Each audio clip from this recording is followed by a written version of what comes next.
안녕하세요. 저는 이제 50대 남자입니다. 제가 교직에 있다 보니 별의별 상황과 아이들을 만나게 되지만 얼마 전 제가 마주한 특별한 상황에 대해 이야기를 남기고 싶어 이렇게 글을 씁니다. 저의 아내가 여기에 사연이 올라올 때마다 듣고 말을 해주곤 했는데 제가 이렇게 글을 쓰게 되었네요. 아마도 제 사연을 들으면 아내가 좋아할 겁니다. 누군가에게 말을 하는 직업을 가졌는데도 막상 제 이야기를 하자니 쑥스럽고 부끄럽네요. 그래도 반드시 이야기를 해보려고 합니다. 왜냐하면 너무 기분 좋은 일이라 여러 사람에게 알리고 싶거든요. 그런데 또 제 자랑 같아 제가 아는 사람들에게 말하기는 또 남사스럽다고 할까요? 제가 과학 선생이라 말을 재미있게 하는 재주는 없지만 솔직하고 진지하게 이야기해 볼 테니 잘 들어주시면 감사하겠습니다. 괜히 시작이 너무 거창했네요. 하하. 저는 어린 시절에 굉장히 어렵게 자랐습니다. 흔히 달동네라고 부르는 판자촌에서 자랐죠. 다닥다닥 붙은 집들 사이로 울퉁불퉁한 골목을 따라 한참을 올라가 남은 집이 몇 없을 때 나타나는 집이 저희 집이었습니다. 비가 오거나 눈이 오면 몇 번을 미끄러지는 그런 위치였죠. 차는커녕 걸어서 겨우 갈 수 있는 좁은 길에 계단도 겨우 시멘트를 바를 때 만든 울퉁불퉁한 비좁은 모양의 것이었습니다. 지금 생각해보면 참 험하고 후미진 그 길을 겁도 없이 오르락내리락 잘도 다녔었습니다. 심지어는 뛰어다니기까지 했죠. 부모님은 매일 일찍 나가셔서 밤 늦게까지 일하셨습니다.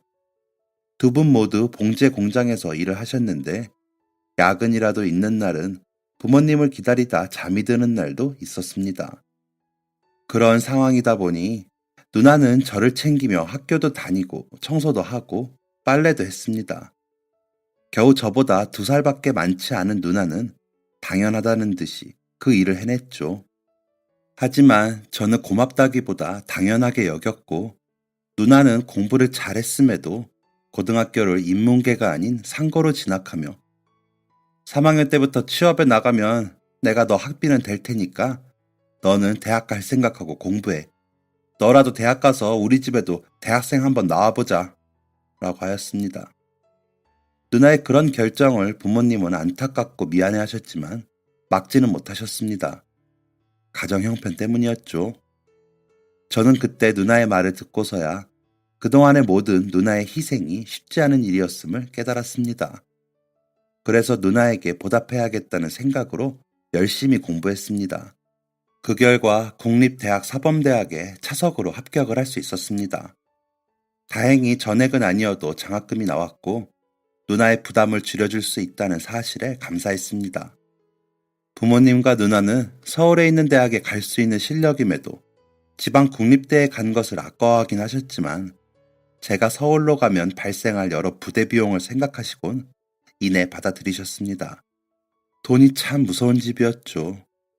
그럼에도 불구하고 저희 가족은 화목했습니다. 그 화목함에는 부모님의 노력과 누나의 희생이 서려 있다는 것을 알았습니다.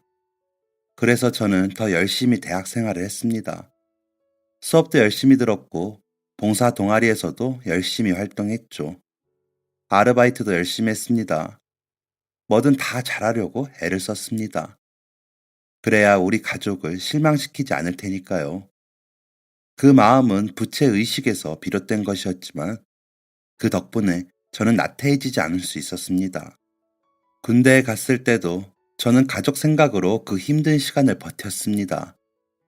군대 가는 날 훈련소 앞에도 배웅 나오지 못할 만큼 바쁜 가족들이었지만 아침에 출근을 하며 눈물로 배웅하던 모습이 제대할 때까지 잊히지 않았거든요. 부모님과 누나가 휴가를 나갔다가 부대 복귀하는 저를 다시 보낼 때마다 그 표정을 하신 탓도 있었지만 그 표정에서 그분들의 사랑을 느낄 수 있었으니까요. 그래서 저는 군 생활도 열심히 했습니다. 그래야 할 것 같은 마음이 항상 있었죠. 제가 군대를 제대했을 무렵 저희 집은 이사를 할 수 있었습니다. 그 달동네를 떠난 것은 아니었지만 좀 더 아래로 내려왔고 마당도 그럴듯하게 있었죠. 부엌 겸 거실도 있었고요. 어머니는 밥솥을 제일 먼저 안고 들어가시며 눈물 지으셨습니다. 결혼 생활 27년 만에 장만한 내 집이니 어머니의 그 감격은 충분히 이해할 만했습니다. 그 곁에서 함께 눈물 짓던 누나의 마음까지도 헤아려졌죠. 아버지는 자랑스러워 하셨습니다. 이사를 가기 전 그 집 도배와 장판을 저와 직접 하시며 손을 보시면서도 재석아, 이제 우리 집도 있고 엄마랑 내 걱정은 말고 임용고 씨 준비할 생각만 해라. 너가 선생님만 되면 이 아버지는 소원이 없다. 라고 하셨습니다. 이사를 하고 며칠은 집들이를 하느라 정신이 없었습니다. 동네 잔치라도 하실 것처럼 그렇게 하셨죠. 사람들은 모두 진심으로 축하해 주셨습니다. 모두가 즐거운 시간이었습니다. 저희 부모님은 그만큼 힘겨운 삶을 사셨기에 그만큼의 축하를 받을 만한 충분한 자격이 되셨죠. 누나는 그런 부모님을 보며 안심했습니다. 저는 열심히 남은 대학 생활을 했고 임용고시 준비도 열심히 했습니다. 그때까지 공부로 노력하지 않은 적이 없었지만 더 노력했습니다. 고시촌에서 공부하는 수험생들과의 경쟁에서 지면 안 됐으니까요. 할 수 있다면 되도록 빨리 합격을 해야 했습니다. 그건 저를 위한 일이었지만 우리 가족 모두의 바람이었기에 반드시 저는 해내야 했습니다. 하지만 처음 치른 임용고시에서 저는 보기 좋게 미끄러졌습니다. 충격과 실패에 대한 수치심을 느낄 새도 없이 죄책감으로 몰려왔죠. 온 가족의 염원이자 바람인데 해내지 못했으니까요. 절망적이었습니다. 합격자 발표가 나고 며칠은 제 방에서 나가지도 못하고 웅크려 지냈습니다. 재수를 하자니 돈 걱정에 병이 났습니다. 그런 저를 이끌어낸 것은 누나였습니다. 재서가 원래 임용고시는 처음에 되기가 힘들다며 그렇다고 이러고 있으면 그만큼 또 늦어지는 거 아니야? 포기할 거 아니면 얼른 털어버리고 다시 시작해. 힘들겠지만 조금만 더 힘을 내자. 라며 제 어깨를 토닥이는 누나의 손에 고개를 끄덕이며 눈물을 흘렸습니다. 그런 제 눈물을 닦아주던 누나도 함께 울더라고요. 바보같이. 야, 이 멍청아. 온 가족이 너 때문에 다 고생하는데 그 시험 하나를 통과하지 못하고 이러고 있어? 라고 다그쳐도 저는 할 말이 없었는데 그런 위로를 받으니 정신을 안 차릴 수가 없었죠. 그래서 더 열심히 노력했습니다. 밥도 큰 그릇에 반찬을 얹어놓고 먹으면서 공부했습니다. 고시학원은 다녔지만 고시원이나 고시촌으로 갈 생각은 하지도 못했죠. 그렇게 또 가족들에게 부담을 줄 수는 없었으니까요. 매일 악몽을 꾸었고 매일 마음을 졸였습니다. 집을 산 부모님의 대출금을 함께 갚지도 못했고 누나에게 신세를 갚지도 못하고 있으니 여유는 사치였습니다. 가난이라는 것은 그렇게 희생하는 가족에게 부채를 지게 되는 거라는 걸 그때 깨달았습니다. 그리고 가난하면 공부하는 것도 죄라는 것을 느끼며 가슴이 아팠죠. 간절한 마음으로 공부했습니다. 저도 가족에게 짐이 아닌 보탬이 되고 싶었습니다. 그들에게 희망이라는 짐인 저는 쓸모가 없이 느껴졌거든요. 그 간절함이 통한 것인지 저는 두 번째 임용고시에서 중간 정도의 성적으로 합격을 하게 되었습니다. 하늘을 날아갈 듯 기쁘더군요. 부모님께 알리고 누나에게 알리며 눈물이 그렁그렁 맺히는 게 느껴졌습니다. 아버지는 그저 웃으셨고 어머니는 제게 수고했다. 해준 것도 없는데 우리 아들 장하네. 라고 말씀하시며 우셨습니다. 누나는 이제 성선생님이라고 불러야겠네. 멋지다. 라며 웃었습니다. 그런 누나에게 누나, 너무 늦었지만 지금이라도 공부해. 누나가 나보다 공부 더 잘했잖아. 지금이라도 누나 하고 싶은 공부해. 이젠 내가 뒷바라지 할게. 라고 말했습니다. 물론 고시가 끝난 후 임명되기까지 시간이 있었지만 아르바이트라도 해서 누나가 재수학원에 다니게 할 생각이었습니다. 그러자 누나는 제 손을 잡으며 아이고, 우리 동생이 그렇게 기특한 생각을 했어?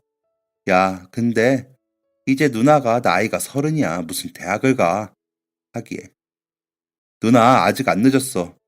이제 30인데 앞으로 뭘 하든 남은 시간이 더 길어. 라고 했습니다. 그러자 누나는 울먹울먹 하더니 제 손을 잡고 엉엉 울더군요. 그 마음이 느껴져 저도 눈물이 흘렀습니다. 사실 누나가 취미처럼 고등학교 문제집들을 사서 풀고 있는 것을 알았거든요.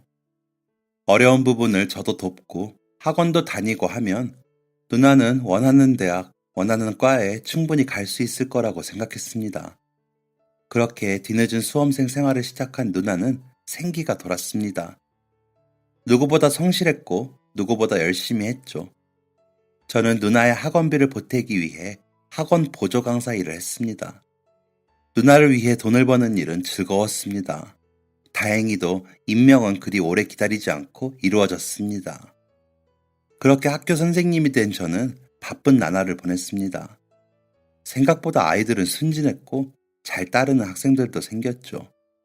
재밌었습니다. 보람도 있고요. 제가 가진 정보를 누군가에게 알려주고 깨달음을 얻는 모습을 보는 건 꽤나 큰 즐거움이었습니다.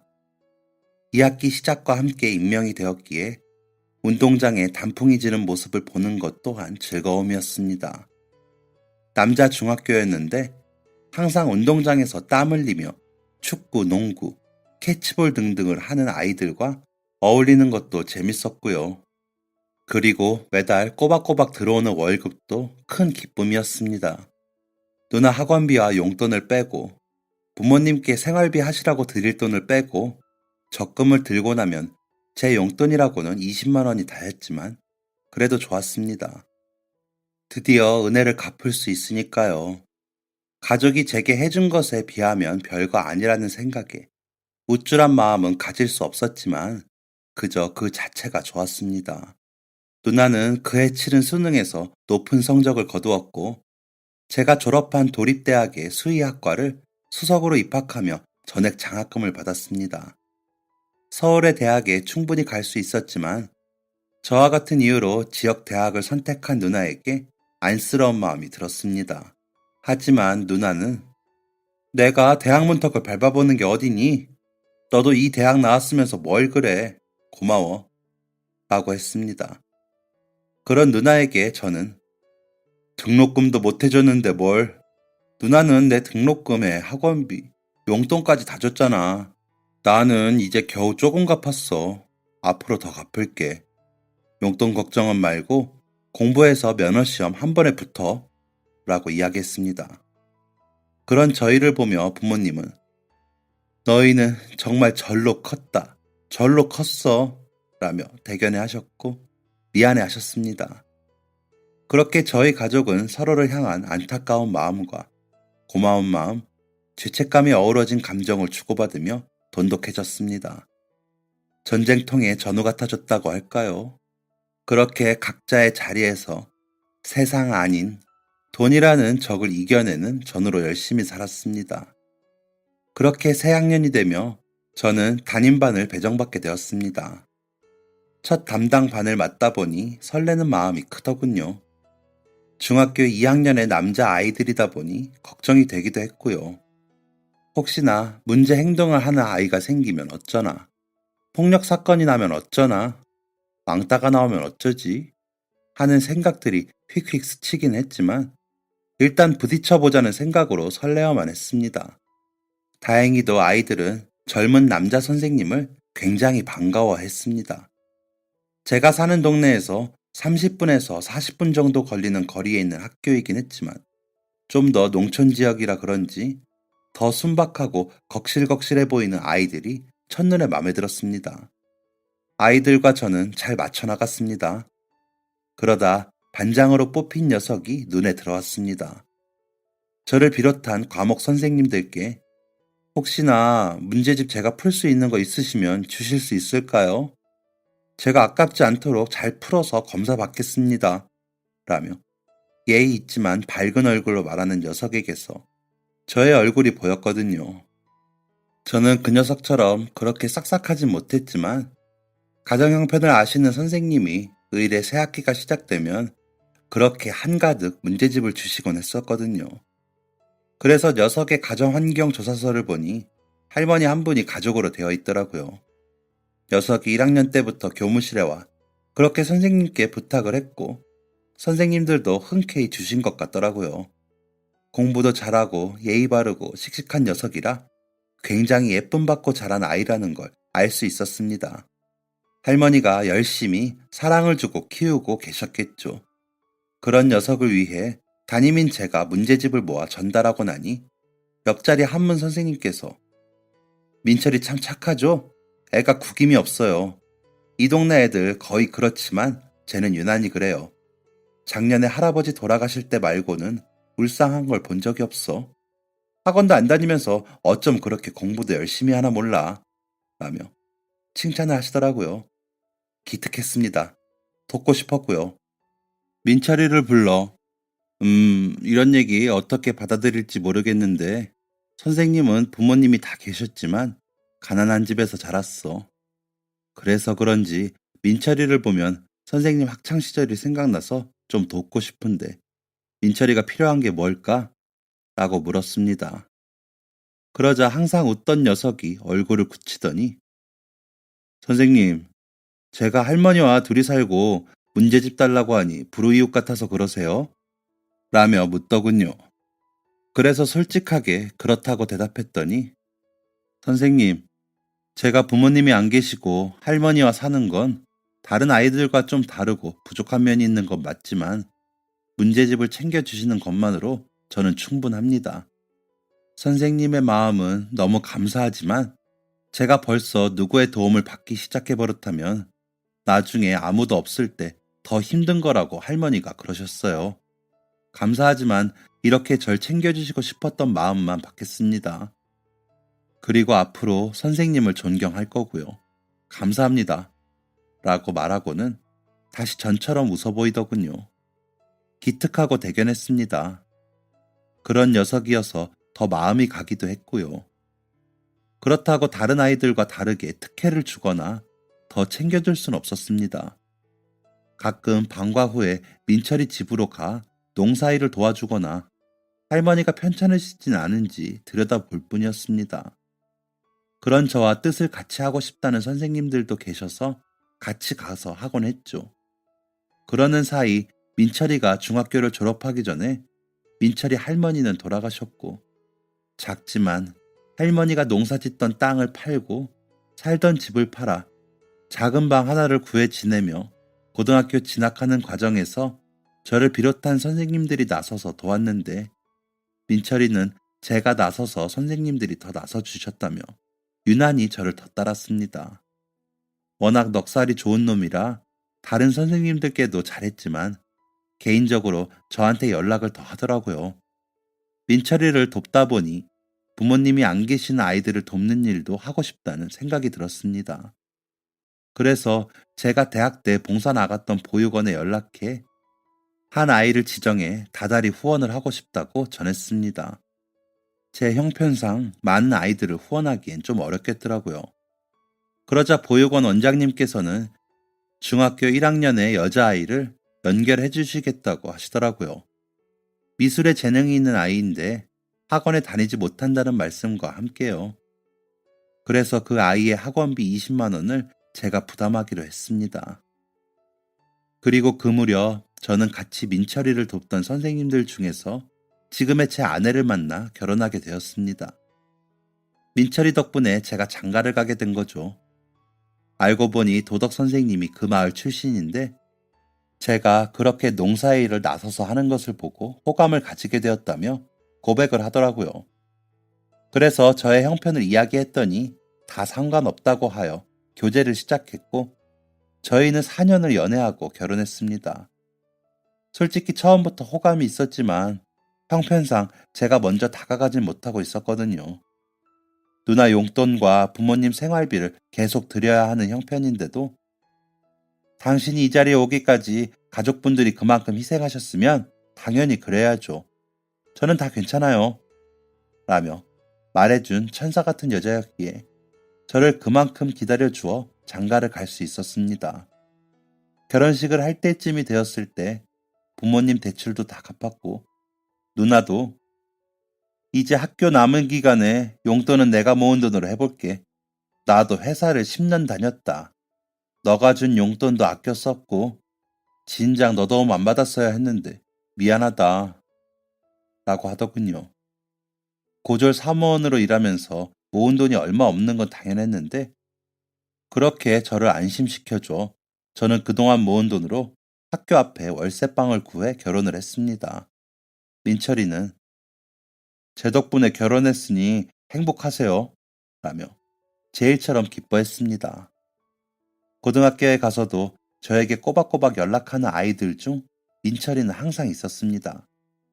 결혼을 하고 나서는 저의 생활은 더 안정적이 되었습니다. 예쁜 딸과 아들을 낳으며 행복한 가정을 이루었죠. 그러는 와중에 보육원에서는 매달 편지가 왔습니다. 제가 후원하는 그 아이가 중학생을 졸업하고 고등학생이 되었다며 감사한 마음을 표현하고 싶어 뵙고 싶다는 편지였죠. 점점 더 드는 학원비도 제가 부담을 했기에 너무 송구하다는 내용이었습니다. 처음엔 고맙다는 인사가 전부였던 편지는 아이가 중3이 되었을 무렵부터 만나고 싶다는 편지가 대부분이었습니다. 하지만 저는 절대 제가 누군지 어떤 사람인지 밝히지 말라고 보육원 원장님께 부탁드려놨고 답장에도 분명하게 만날 수 없다고 밝혔습니다. 물론 어떤 아이인지 저 역시 궁금했습니다. 편지와 함께 보내온 사진으로 본 아이의 모습이 전부이긴 하지만 예쁘고 대견한 제 자식 같은 아이라고 생각했습니다. 아내에게도 농담처럼 우리 큰딸이 이렇게 컸네? 라며 함께 사진을 보기도 했으니까요. 그렇다고 하더라도 그 아이가 제가 어떤 사람인지 알게 할 수는 없었습니다. 그 이유는 그 아이가 저의 존재를 구체화시키고 무언가 갚아야 할 존재라고 인식하는 순간 생기게 될 마음의 부채를 가지게 하고 싶지 않았기 때문이었습니다. 그게 얼마나 괴로운지 제가 아니까요. 아이가 고등학교에 가면서 제게 쓴 편지에 답장을 하며 그 부분을 이야기했습니다. 그쯤이면 그 말뜻을 알 것 같아서요. 그러한 이유로 나는 너의 앞에 나설 수 없다고요. 그러자 아이는 다시 보낸 편지에 후원자님의 그 마음에 더 감동을 받아 어떤 분인지 더 궁금하네요. 하지만 그 마음을 제가 함부로 해칠 수는 없는 것 같습니다. 그럼 저는 제가 성인이 될 때까지 기다리겠습니다. 후원자님이 건강하시고 행복하시길 바라는 마음으로 만날 수 있는 날까지 더 열심히 할게요. 항상 감사하는 마음 놓지 않겠습니다. 라고 썼더라고요. 의젓한 아이의 편지를 보며 감사했습니다. 아이가 모나지 않고 건강한 마음을 가진 아이로 자랄 수 있는 것에 저도 한 귀퉁이만큼 보탤 수 있는 것이 감사했죠. 몇 년 후 아이는 의류 디자인과에 합격했고 서울에서 대학을 다니면서도 저를 만나고 싶다고 계속 편지를 보냈지만 저는 만나지 않았습니다. 마지막으로 대학 첫 등록금을 보내주고는 오늘만큼은 혜진이 아빠로서 말하고 싶구나. 대견하다. 너무 자랑스럽고 사진으로만 보는 것이 아니라 직접 만나 밥도 먹고 머리도 쓰다듬어주며 칭찬하고 싶다. 하지만 우리는 만나면 안 될 것 같아. 혜진이에게 짐을 안겨주고 싶지 않거든. 이제 막 더 험한 세상에 발을 디딘 너에게 내가 짐이 되고 싶진 않다. 나는 그저 너가 이렇게 훌륭히 건강하게 너가 하고 싶은 공부를 하는 것에 조금의 도움을 주었다는 사실만으로 기뻐하며 살겠다.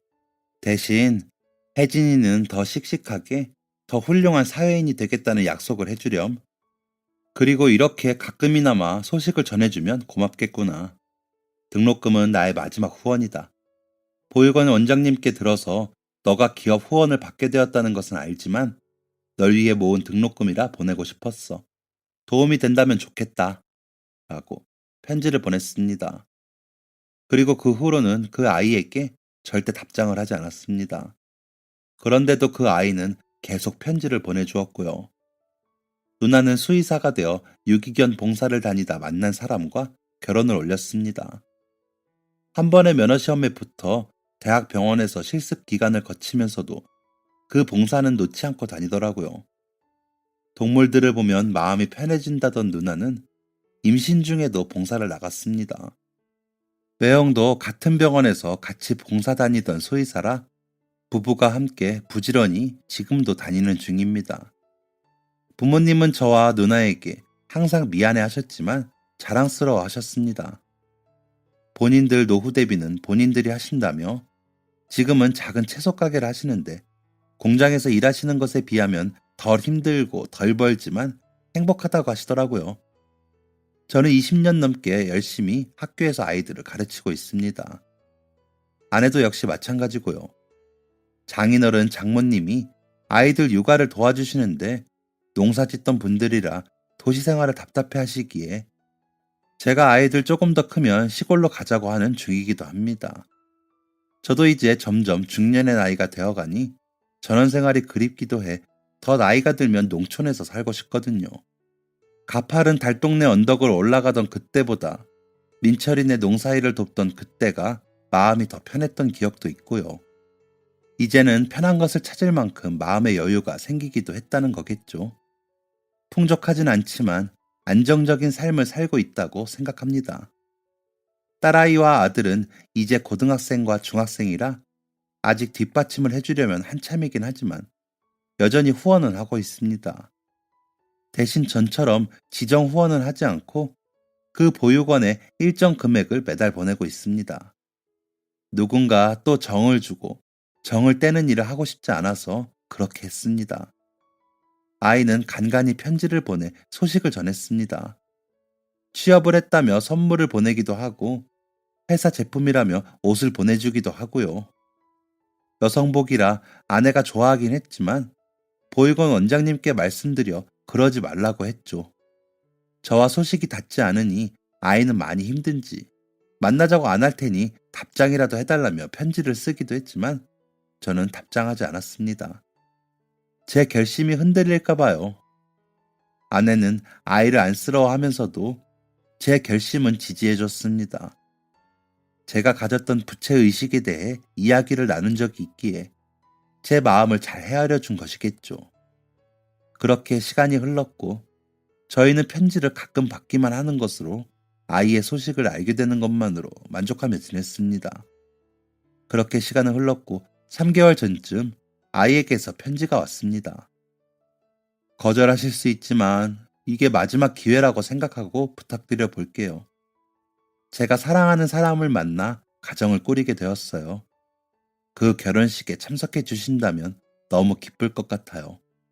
저는 고아이고 남편 될 사람도 가족이 없어서 회사 사람들과 친구들이 하객이 되어 주실 것 같은데 후원자님을 꼭 모시고 싶네요. 제발 이번엔 뵐 수 있길 바라요. 라고 쓰여 있었습니다. 편지를 받고 고민에 빠졌습니다. 부모가 없는 아이가 쓸쓸히 식장에 입장할 생각을 하니 마음이 아프더군요. 하지만 지금까지 지킨 제 결심을 바꿀 수 없다는 생각에 가지 않겠다고 결심했습니다. 그러면서도 심란한 마음은 어쩔 수 없더라고요. 아내는 그런 저의 마음을 읽었는지 그러지 말고 결혼식은 가서 축하하고 오지 그래요. 아이가 그런 날 더 쓸쓸할 텐데 라고 하더라고요. 흔들리는 마음을 어쩔 줄 몰라 하고 있는데 서울에서 회사를 다니느라 자주 얼굴을 못 보게 된 민철이가 오랜만에 찾아오더니 품 안에서 청첩장을 꺼냈습니다. 색시될 사람이랑 같이 오려고 했는데 색시가 갑자기 아파져서요. 더 늦으면 주례도 부탁 못할 것 같아서 저만 왔어요. 나중에 다시 소개할게요. 주례 봐주실 거죠? 라며 웃는 아이와 함께 웃으며 야 임마 내가 몇 살인데 벌써 주례니? 라면서 날짜를 보니 그 아이와 같은 날식이더라고요. 그래서 제 마음은 더 확고해졌습니다. 그리고 아이에게 오랜만에 편지를 썼습니다. 혜진아 너무 고맙다.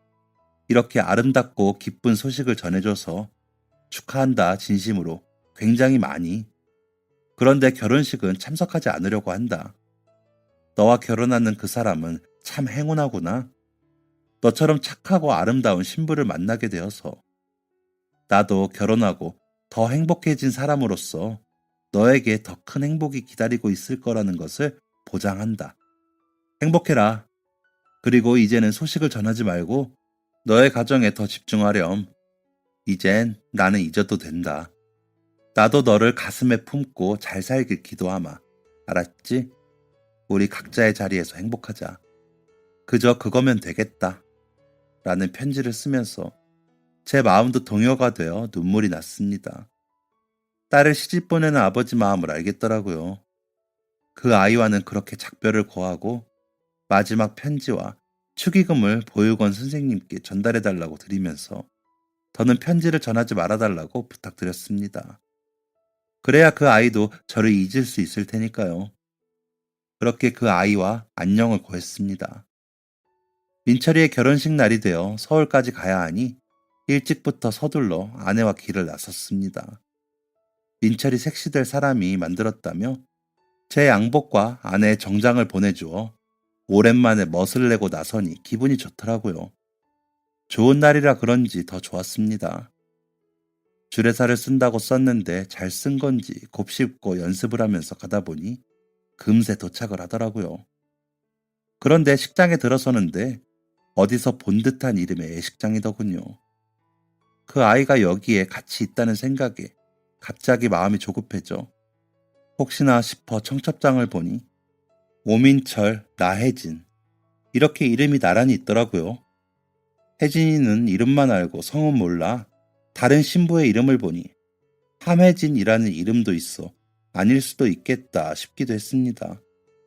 식장에 도착해 민철이와 인사를 하고 다른 제자들을 만나 인사하다 보니 주례를 하러 식장으로 들어가 대기를 해야 하더군요. 워낙 친구들이 많은 녀석이라 거기서 동창회라도 하려는지 정신이 없었습니다. 그러다 어디에 떨군 건지 주례사 적은 게 없더군요. 아찔했습니다. 오랜만에 제자들 앞에서 망신을 당하겠구나 싶어 등에서 식은땀이 날 정도였습니다. 신부나 신부 부모님, 다른 하객들에게 죄송한 마음도 들고요. 그때부터는 부들부들 떨리더군요. 무슨 오디션이라도 나가는 기분이었습니다. 그렇게 긴장을 하며 올라간 주례석에서 성혼 선언문을 읽고 아득해져 오는 정신을 붙들고 민철이와의 이야기를 하기로 했습니다. 제가 부끄럽게도 주례사를 적어온 것을 잃어버렸습니다. 하지만 어줍게나마 주례사를 해보겠습니다. 매끄럽질 못해도 양해를 해주시면 감사하겠습니다. 이 앞에 있는 신랑 민철군은 제가 처음 맡은 담임반의 반장을 하던 학생이었습니다. 돌아가신 할아버지를 대신해 할머니를 도우며 학원 한 번을 가지 않아도 우수한 성적을 받는 성실하고 모범적인 학생이었습니다. 라는 말을 하니 입이 풀려지는지 이런저런 이야기가 나오더군요. 신랑 민철군에게 제가 돕고 싶다는 마음을 전하자 자신보다 더 어려운 아이들도 있으니 자신은 마음만 받겠다는 이야기를 하더군요. 그 정도로 신랑 민철군은 의지가 곱고 바른 학생이었습니다. 할머니가 돌아가시고 나서도 학업에 정진하며 흐트러짐 없이 모범적인 생활을 하며 서울 상위권 대학에 진학한 대견한 학생이므로 결혼 생활 역시 그럴 것이라 믿어 의심치 않습니다. 라고 말하니 민철이가 네, 그러겠습니다. 라고 우렁차게 외쳐 모두들 웃었습니다. 그리고 판에 박힌 잘 살아라, 양보해라, 존중해라, 믿어라 같은 말들을 했던 것 같습니다. 길게 하고 싶지 않았는데 당황하니 말이 길어지더라고요. 준비된 게 없으니 제가 무슨 소리를 한 건지도 모르겠습니다. 하객 여러분께 심심한 사과의 말씀을 드립니다.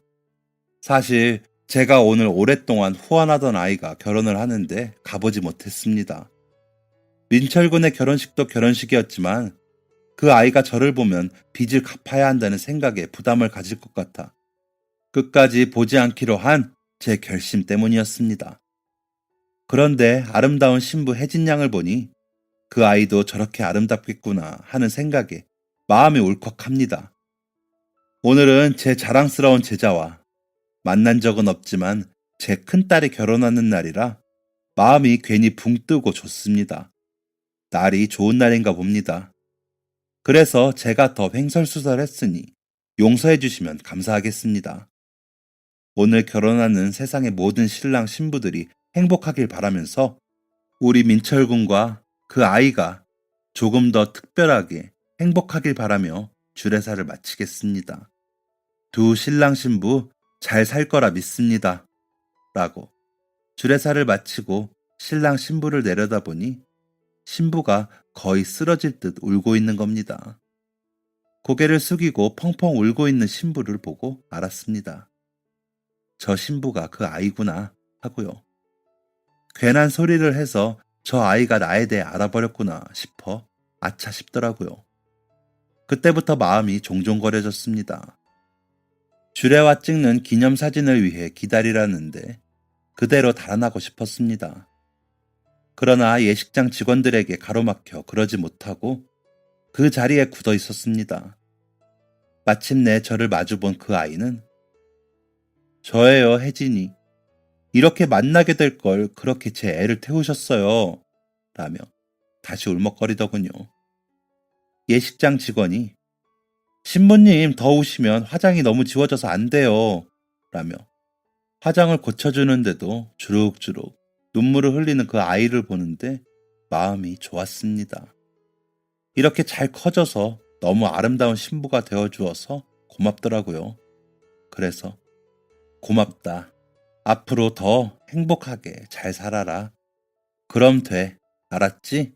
라며 손을 잡아주니 퉁퉁 부은 얼굴로 웃더군요. 민철이는 옆에서 함께 울어 더 부은 얼굴을 하고는 선생님, 저희가 인연은 인연인가 봐요. 저희 셋이 잘 자랄 수 있게 도와주셔서 감사합니다. 저도 선생님 아니었으면 삐뚤어졌을 수도 있는데 이렇게 덕분에 잘 자라 장가 갔습니다. 라며 엎드려 절을 하더라고요. 그러더니 저와 아내를 패백실로 모셔달라고 부탁을 하더니 저희에게 절을 올렸습니다. 미처 패백비는 준비를 못해 당황하고 있는데 아이들은 그냥 절 받으셔도 된다며 웃더라고요. 보기 좋은 한 쌍이었습니다. 민철이가 주례를 봐달라고 했을 때 내 나이에 무슨 주례냐라고 한 것이 무색하게 오길 잘했다는 생각이 들더라고요. 마음이 풍족해지는 게 느껴졌습니다. 신혼여행에서 돌아온 아이들은 인사를 와서 밤이 늦도록 자신들이 만난 이야기를 해주고 저를 처음 만났을 때 이야기, 보육원 이야기 등등을 하며 울고 웃고 다음날 갔습니다. 술 한잔 하면서 들어서인지 저희 부부도 함께 울고 웃고 했죠. 아내는 아이들 잠자리를 봐주고 와서는 당신 덕에 나까지 착한 사람이 된 것 같아. 고마워요. 라고 하는데 쑥스럽더라고요. 달동네 꼭대기에 살던 제가 조금 살만해져서 베푼 것 뿐인데 이렇게 좋은 인연으로 이어지니 좋긴 좋았습니다. 딸아이와 아들은 제가 자랑스럽다고 합니다. 제 친구들한테 자랑도 한다고 하더라고요. 민철이와 혜진이는 안부 전화도 하고 가끔 와서 밥도 먹고 갑니다. 둘이 싸우고 화해하며 올 때도 있는 것 같은데 모른 척 하고 있습니다. 그렇게 부부가 되는 거니까요. 그런 아이들을 보며 정말 인연은 있나 보다 싶기도 합니다. 여러분, 제가 겪어보니 누군가에게 도움을 주는 건 저를 행복하게 만드는 일인 것 같습니다. 다들 힘드신 줄은 알지만 조금만 주변에 누군가를 보태어줄 수 있는 삶을 살다 보면 우리 모두 행복한 삶을 살게 되지 않을까요? 그리고 더 많은 기회를 가질 수 있는 아이들이 또 누군가를 도울 수 있다면 그 또한 행복을 전파하는 일이라고 생각합니다. 민철이와 혜진이도 후원을 시작했다고 하더라고요. 그 말에 저는 더 행복해졌습니다. 여러분들도 그 행복을 느껴보시길 바라며 이만 글 줄이겠습니다. 아, 그리고 여보, 당신이 있어 내가 좋은 사람으로 보일 수 있는 것 같아. 고마워. 라고도 전해주시면 감사하겠습니다. 수고하십시오. 지금까지 사연 들어주셔서 감사합니다. 사연이 재밌으셨다면 구독과 좋아요를 눌러주세요. 감사합니다. 안녕히 계세요.